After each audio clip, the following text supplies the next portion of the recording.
Corrado Gex fut un jeune lion. Si de nombreux représentants de l'Union valdôtaine de l'après-guerre appartenaient encore, à la fin du XIXe ou au début du XXe siècle, Gex incarna la génération des années 30. Il était pleinement imprégné du climat d'énergie et d'espoir de la vallée d'Aoste, région autonome.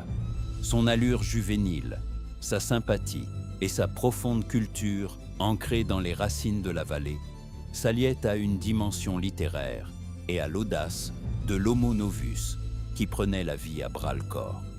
Telle une étoile dans le firmament de la politique valdôtaine, il sillonnait nos sommets à bord de son avion, recueillant les suffrages et incarnant parfaitement ce souffle vital de ceux qui voulaient une vallée oscillant entre tradition et renouveau.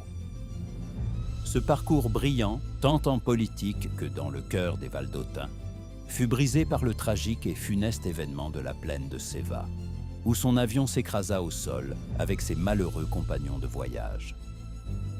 Ces funérailles et le deuil général, suscités par la disparition du jeune député, furent un événement de foule pour le peuple valdôtain tout entier, qui se retrouva soudainement privé d'un homme politique d'avenir, foisonnant d'idées et de projets pour l'ensemble de la communauté. Des générations entières, après sa mort, se sont abreuvées de ses écrits et ont regretté cette disparition si soudaine. Cependant, son souvenir reste indélébile. Corrado a rejoint le panthéon des Valdôtains illustres, s'imposant comme un modèle pour tous les jeunes qui souhaitent lutter pour l'autonomie et le fédéralisme.